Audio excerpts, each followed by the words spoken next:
Lieutenant Commander Kira Nakamura stood at the observation deck of Research Station Helios, her dark eyes fixed on the void beyond the reinforced windows. Something was wrong with space itself. The quantum readings had been off the charts for the past 3 days, and none of her team's explanations made sense. "Commander," called Dr. Olivia Santos from her console, "you need to see this." The Brazilian physicist's normally steady hands trembled as she brought up the holographic display. "The quantum fluctuations are forming a pattern."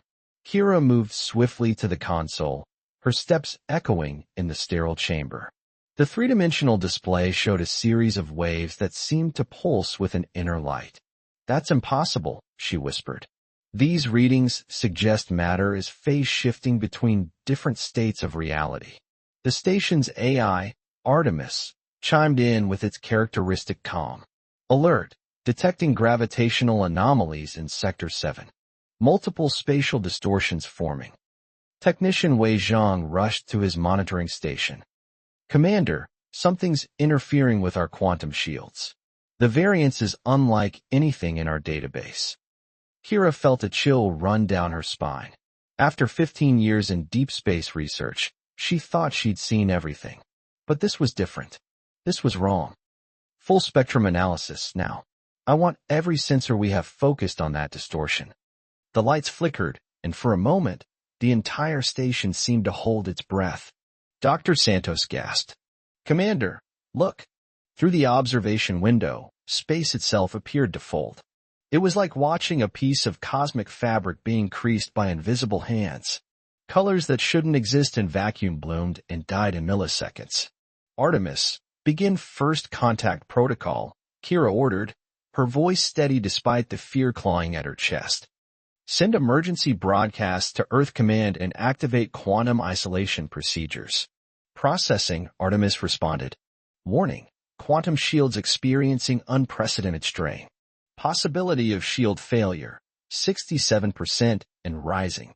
The station's chief of security, Major Thomas Blackwood, entered the command center, his dark uniform pristine despite the crisis. "Ma'am, we've lost contact with the relay stations in sectors 5 through 8. It's like they've been wiped from existence."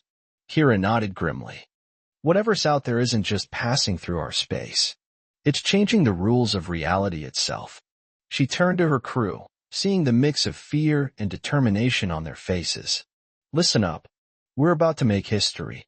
This could be first contact with a civilization that doesn't just travel through space, they manipulate it." The holographic displays erupted with new data as something massive emerged from the spatial distortion. It wasn't a ship, not in any conventional sense. It was more like a tear in reality, a wound in space-time that somehow held form and purpose. "Energy readings are off the scale," Wei reported, his fingers dancing across his console. "The object appears to exist in multiple quantum states simultaneously. It's like it's here and not here at the same time." Dr. Santos shook her head in wonder. "This violates every known law of physics. The power required to maintain such a state would be impossible," Kira finished. "Yet here we are." She straightened her uniform. "Artemis, prepare to broadcast the first contact package on all frequencies, including quantum bands." Before she could give the order, every screen in the command center went dark. The emergency lights kicked in, bathing everything in a soft red glow. Then, one by one, the screens reactivated, displaying the same message. "Your reality is limited." Major Blackwood drew his sidearm instinctively, though Kira knew it would be useless against something that could manipulate reality itself. The message changed. "We have watched your evolution. You approach a crossroads." "They're not just communicating," Dr. Santos whispered. "These messages are being quantum-etched into our systems at the subatomic level. They're rewriting reality to speak to us." Kira made a decision. She stepped forward, facing the main screen. "I am Lieutenant Commander Kira Nakamura of Research Station Helios. We represent humanity and Earth. We welcome peaceful contact." The response came not through the screens but through reality itself. The air shimmered, and suddenly everyone in the command center could see everything. Multiple versions of themselves, countless possible timelines, all existing simultaneously. Your species must choose. The multiverse awaits. As suddenly as it began, the vision ended, leaving the crew gasping and disoriented. But the entity remained, its impossible form hovering beyond the station's windows, waiting. "Commander," Wei called out, his voice shaking. "We're detecting similar phenomena appearing near every major human settlement in the solar system. This isn't just first contact." "No," Kira agreed, watching as space itself seemed to bend around their visitor. "This is a wake-up call. And how we respond in the next few moments might determine the future of our entire species." The entity pulsed, and with each wave, more of what they thought they knew about physics, about reality itself, began to unravel. Humanity's greatest adventure, and perhaps its greatest test, had begun. Captain Marcus Rhodes stood on the bridge of the EDF Hyperion, watching as his emergency response fleet moved into position around the quantum anomaly.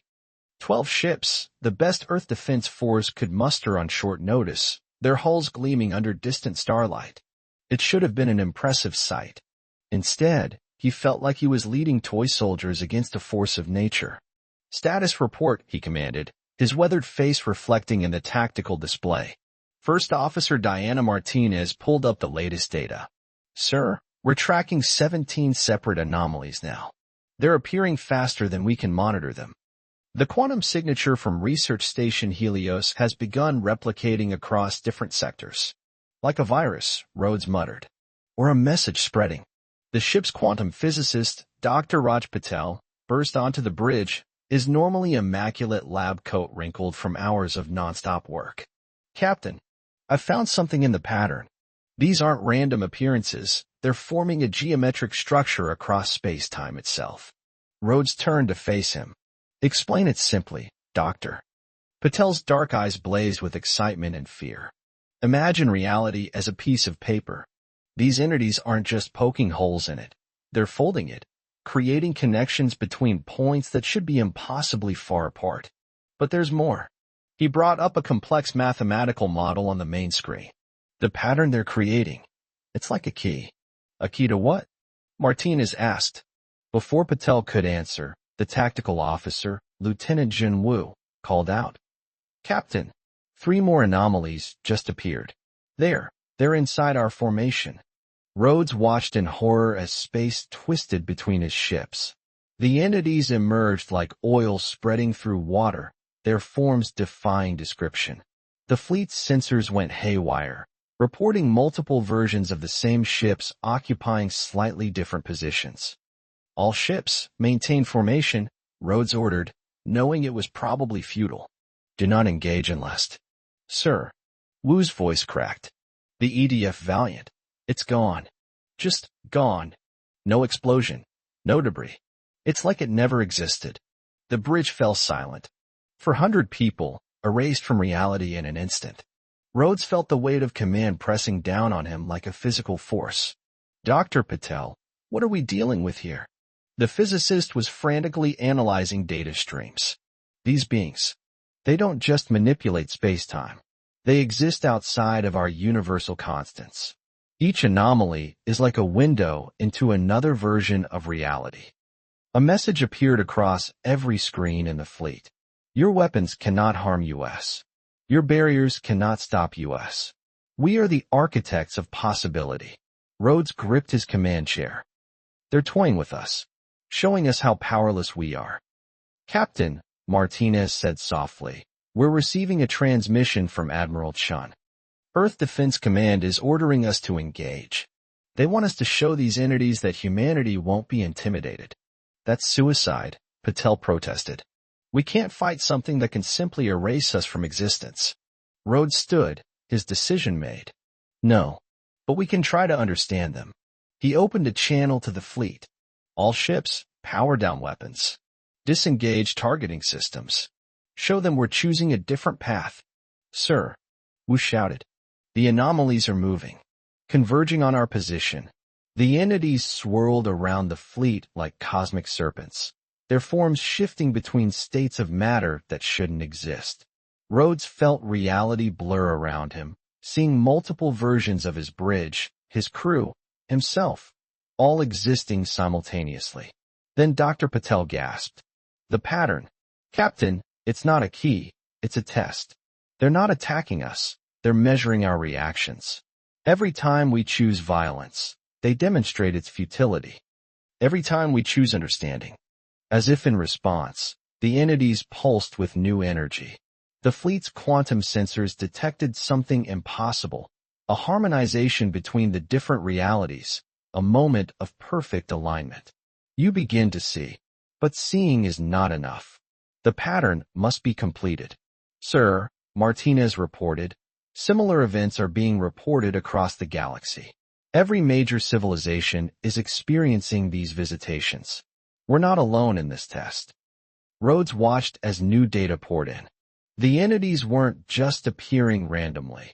They were creating a vast, interconnected network of quantum anomalies, linking different species, different worlds, different realities. Dr. Patel, he said, you said they're creating connections. Could they be building something? Some kind of interdimensional network? The physicist's eyes widened. Yes, the mathematics suggest. Captain, I think they're trying to unite different quantum realities. But why? The energy required would be. The entities surged again, and this time, every member of the fleet saw it. Glimpses of other Earths, other humanities, other paths taken and not taken. The multiverse itself seemed to shudder. The walls between worlds grow thin. What you know as reality is a single thread. The weave must be strengthened. Rhodes made another decision. Send a message to Earth Defense Command. Tell them we're standing down completely. And get me a direct line to Research Station Helios. Lieutenant Commander Nakamura needs to know what we've discovered. As he gave the order, the entities began a new pattern, more complex than before. The fleet watched in awe as space itself was folded and refolded, creating shapes that shouldn't exist in three-dimensional space. They're not invaders, Rhodes said quietly. They're architects. And we're all part of something much bigger than we ever imagined. The question was, would humanity be ready for what came next? As if in answer, the entities pulsed once more, and the fleet's sensors detected new anomalies forming throughout the solar system. The pattern was spreading, the test was escalating, and time was running out. Director Yuki Tanaka stood in Earth Defense Command's underground bunker, watching as reality itself began to fracture. The holographic display showed hundreds of quantum anomalies now, each one a tear in the fabric of space-time, spreading across the globe like a luminous web. Status of the planetary quantum shield? She demanded, her silver hair catching the red emergency lights. General Victor Hassan, head of Earth's military response, shook his head. The shield is failing. These entities aren't just bypassing it, they're ignoring the laws of physics entirely. We're getting reports of temporal anomalies in major cities. People are seeing themselves. Other versions. Other lives. Yuki pressed her palm against the cool metal wall, steadying herself. After 30 years protecting Earth from every conceivable threat, she'd never imagined anything like this. What's the civilian impact? Dr. Nina Volkov, their lead quantum mechanics expert, pulled up new data streams. Mass panic in some areas, but something unexpected in others. The entities are showing people glimpses of alternate realities, lives where they made different choices. Some report experiencing entire lifetimes in moments. It's like they're trying to expand human consciousness. The bunker shuddered as another reality wave passed through. For a moment, Yuki saw herself in a different uniform, leading a different agency, making different choices. The vision faded, leaving her with an acute sense of possibility. Director. Lieutenant Felix Reyes called from communications. We're receiving a priority message from Captain Rhodes' fleet. And you need to see this. The message played across the main screen, showing Rhodes' discovery about the pattern, the test, the vast interdimensional network being created. As they watched, Dr. Volkov's eyes widened. Of course, she whispered. The mathematics. It's not about invasion. It's about integration. A new alert blared. General Hassan cursed under his breath. Director, we're detecting massive quantum surges at every major ley line intersection. The Chinese have lost contact with Beijing. The whole city appears to exist in multiple states simultaneously. Before Yuki could respond, every screen in the bunker flickered, showing the same message. Your reality is one of many. The convergence approaches. Choice determines survival. Dr. Volkov rushed to her quantum instruments. The readings are off the scale. These entities aren't just creating bridges between realities. They're trying to stabilize the multiverse itself. But why here? Why now? The answer came in a series of visions that struck everyone in the bunker simultaneously. They saw Earth's future, hundreds of possible futures. In some, humanity reached the stars peacefully, evolving into something greater. In others, they brought their wars to the cosmos, fracturing reality itself in their conflicts. They're showing us the crossroads, Yuki said, understanding flooding through her. Every civilization reaches this point. The moment they gain the power to either stabilize or shatter the multiverse. General Hassan slammed his fist on the console. We can't just surrender to these things. Earth's military forces are insignificant. Yuki cut him off. Look at what they're showing us. Really look. The visions continued, revealing the true scope of the crisis.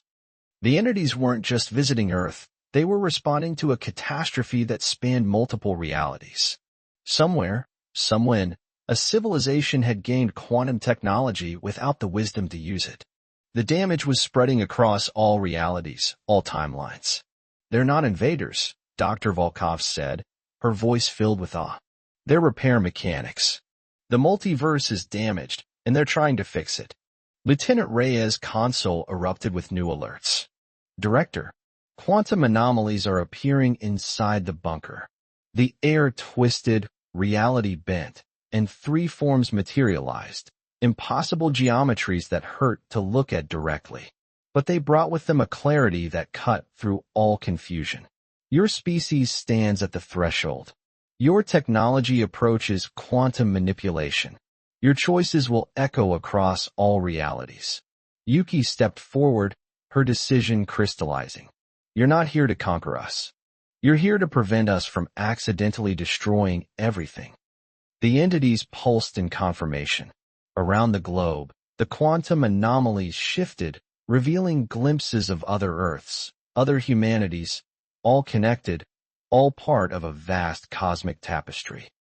Director, Dr. Volkov called out. The pattern they're creating, it's not just a network. It's a repair mechanism. They're trying to teach us how to stabilize quantum reality before we develop the technology to break it. General Hassan watched the data streams in silence, his military bearing softening as understanding dawned. This isn't a war we can win with weapons. No, Yuki agreed. It's a test we can only pass through understanding. She opened a global channel. To all Earth Defense Forces, stand down. Initiate First Contact Protocol Omega. We're not facing an invasion, we're facing an intervention. The entities swirled around them, their forms becoming clearer as humanity's understanding grew. The bunker itself seemed to exist in multiple states, each one showing a different possible outcome of this moment. The damage spreads. Time grows short. Will you join the preservation? Yuki looked at her team, saw the weight of the moment in their eyes. Humanity's response now would determine not just their future, but the future of all realities.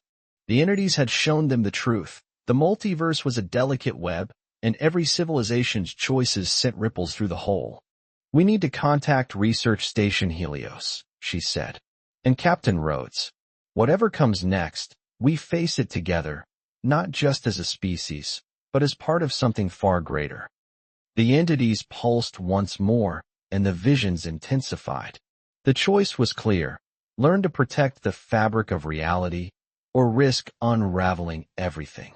As alerts continued to pour in from around the world, Yuki Tanaka prepared to make the hardest decision of her career, one that would affect not just Earth, but every Earth, every reality, every possible future.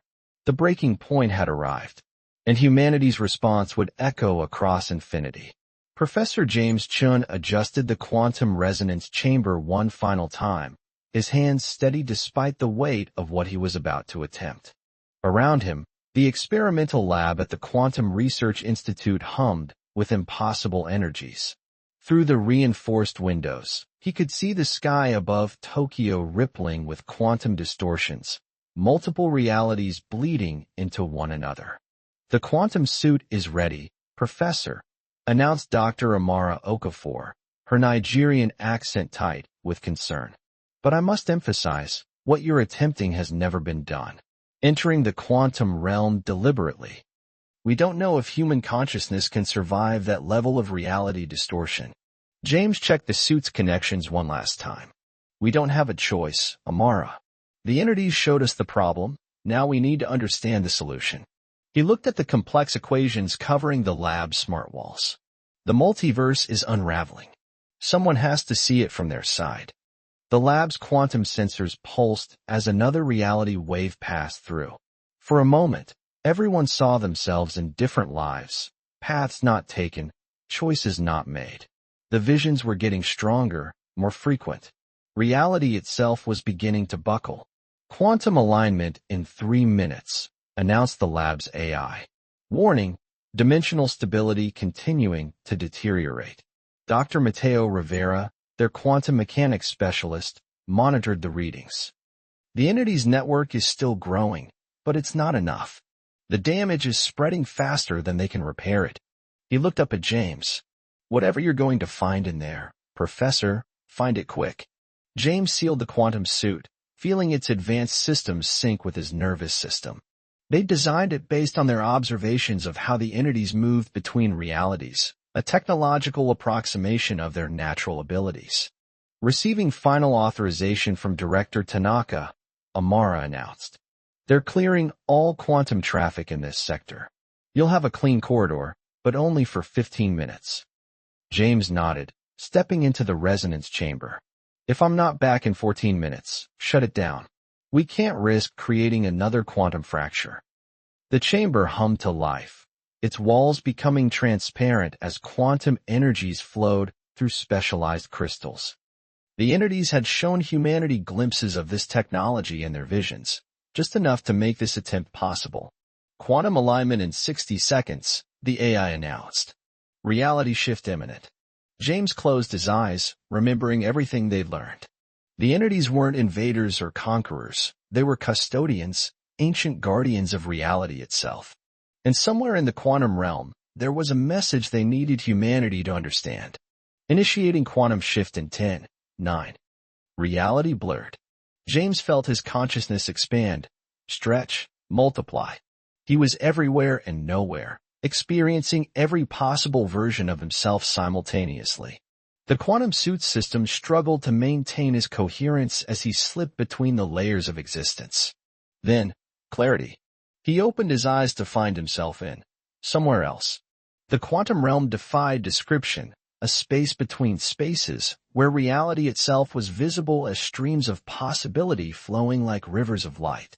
The entities were here, their true forms finally clear to his quantum-enhanced senses. "You have crossed the threshold." Few species achieve this willingly. Their thoughts resonated directly in his mind. Around him, he could see the vast network they were building. Bridges between realities, supports holding the multiverse together. "Show me," he said, his voice echoing across dimensions.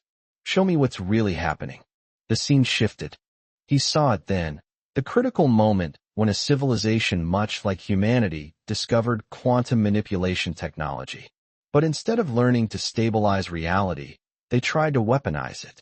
The resulting cascade of quantum fractures was spreading across all realities, all timelines, threatening the very fabric of existence.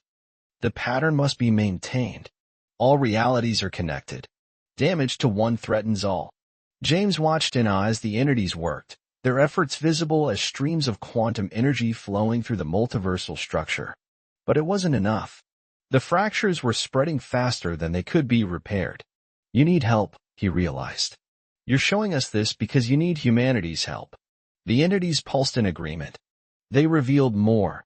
Countless civilizations across the multiverse, all reaching the same technological threshold, all facing the same choice. Some joined the preservation effort. Others, a warning klaxon echoed from his own reality. "Professor, Amara's voice cut through dimensions. Quantum stability critical. You need to return now. But James had seen something else in the quantum streams, a pattern within the pattern. The entities weren't just repairing reality, they were evolving it. Each civilization that joined their effort added new understanding, new perspectives, new ways of manipulating quantum space. The network, he gasped. It's not just a repair system, it's evolution matrix. You're not just saving reality, you're helping it adapt, grow stronger. Yes. Complexity breeds resilience. Unity creates strength. The quantum suit's warnings reached critical levels. James felt reality starting to slip, his consciousness struggling to maintain coherence. But he had one last question. Why Earth? Why now? The answer came in a flood of understanding. Humanity's unique perspective, their capacity for both destruction and creation, their ability to see patterns and possibilities. They were essential to the next phase of multiversal evolution. Return now. Bring understanding. The choice approaches. Reality twisted, and James felt himself being pulled back. The last thing he saw was the vast network of quantum energy and the fractures spreading through it like cracks in a cosmic window. He materialized in the resonance chamber, the quantum suit smoking slightly from the energies it had channeled. Amara and Mateo rushed to help him out of it as he gasped for air. Professor. Amara steadied him. What did you see? James looked at his team, then at the quantum distortion still rippling through the sky outside. Get me Director Tanaka, he said. I know what we have to do, but we'll need every Earth, every reality, every version of humanity to do it. The entities had shown him the truth. The multiverse wasn't just a collection of separate realities. It was a single, living system. And humanity had just been invited to become part of its immune system. Now they just had to convince the rest of the world to take that leap into the unknown. The quantum storm raged above the United Earth Conference Center in Geneva, reality itself writhing in the sky, like the surface of a soap bubble about to burst. Inside the Great Hall, Director Yuki Tanaka stood before representatives from every nation, every major organization, and, through quantum channels, every alternate Earth that had been contacted. The choice before us isn't just about our world, she said, her voice carrying across dimensions. It's about all worlds, all realities, all possible futures. On the massive quantum-enhanced display behind her, Professor James Chin's footage from the quantum realm played, showing the vast network of reality-stabilizing energy and the fractures spreading through it. Captain Marcus Rhodes and his fleet maintained position around the largest quantum anomaly, their ships now serving as anchor points for the entity's repair efforts. Lieutenant Commander Kira Nakamura's voice came through from Research Station Helios. The quantum signatures are reaching critical levels. Whatever we're going to do, we need to do it now. Dr. Amara Okafor stepped forward, her quantum calculations hovering in the air around her. The entities have given us the framework. Each Earth, each reality, must synchronize their quantum technology. We'll have one chance to help stabilize the multiverse. The hall erupted in voices, questions, concerns. General Hassan stood. The risks are astronomical. If we fail, we could accelerate the collapse. If we do nothing, James Chin countered, the collapse is guaranteed. The entities chose humanity, all humanities, for a reason. Our capacity to adapt, to see patterns, to embrace change. Dr. Raj Patel's hologram appeared from the Hyperion. The quantum network is ready. Every ship, every station, every facility equipped with quantum tech is linked. But we need consensus. All realities must act together. Yuki watched the faces around her. Human faces, all different, all the same, all connected by this moment of choice. Through quantum channels, she could see alternate versions of this same scene playing out across countless Earths. The entities appeared then, their forms more visible than ever before, existing simultaneously across all realities represented in the hall. The time has come. Unity, Oregon entropy. Choose. Dr. Nina Volkov's voice cut through the tension. The fractures are accelerating. We're detecting quantum destabilization at the subatomic level. Reality itself is starting to unravel. Yuki stepped forward again. We've spent our history divided by nations, by ideologies, by the very nature of reality itself. But look around you. Look at what we can achieve together. Through the quantum channels, other Earths began signaling their agreement. One by one, alternate realities aligned themselves with the plan. Lieutenant Felix Reyes monitored the incoming signals. We're reaching consensus. 80%, 85, 90. The entities pulsed with increasing urgency. The pattern requires completion. All must join. All must choose. Dr. Mateo Rivera's instruments screamed warnings. The quantum fractures are approaching our reality. Time distortions are beginning to affect local space-time. Professor Chen activated his modified quantum suit. The entities aren't just asking us to help repair reality. They're asking us to become part of its maintenance system.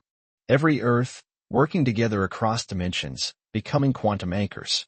Through the windows, they could see the storm intensifying. Multiple versions of Geneva began bleeding into one another. People saw their alternate selves, their other lives, all possibilities converging in this crucial moment. Final count, Reyes announced. 98% of contacted realities are aligned. It's now or never. Yuki took a deep breath. Begin the sequence. Across dimensions, across every Earth that had agreed, quantum technology activated simultaneously. The entity's network pulsed with new energy as humanity added its strength to the pattern. Reality itself seemed to hold its breath. It begins. Stand ready. Embrace the convergence. The quantum storm reached its peak. Everyone in the hall felt reality shift, stretch, transform. Through quantum-enhanced senses, they could see the entity's true work, not just repairing the multiverse, but evolving it, making it stronger, more resilient.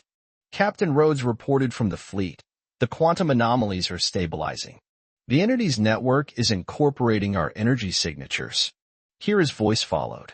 Research Station Helios confirming. Reality fractures are sealing. The pattern is holding. The entities surrounded the hall, their forms now clear to everyone present. What had seemed alien and frightening now appeared natural, necessary, like quantum antibodies protecting the health of reality itself. You have chosen well. The pattern grows stronger. Humanity joins the Guardians. The quantum storm subsided, but the changes it brought remained. Through the entity's network, humanity could now see the true nature of reality, not a single universe, but an infinite web of possibilities, all connected, all vital to the whole. What happens now? General Hassan asked quietly. Professor Chen smiled. Now we learn. We grow. We help protect all of reality, not just our small corner of it. The entities aren't our overlords. They're our teachers, showing us how to be part of something greater than ourselves. Director Tanaka watched as the quantum display showed the stabilized multiverse, countless realities, all working together in a vast cosmic dance. We chose unity over division, understanding over fear.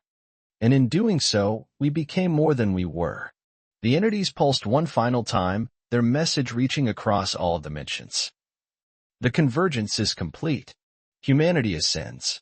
The pattern continues. Outside, the sky cleared, but it would never look the same to human eyes again.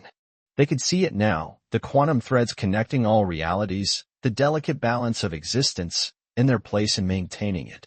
Humanity had taken its first step into a larger reality. The quantum breach hadn't been an invasion or a crisis, it had been an invitation.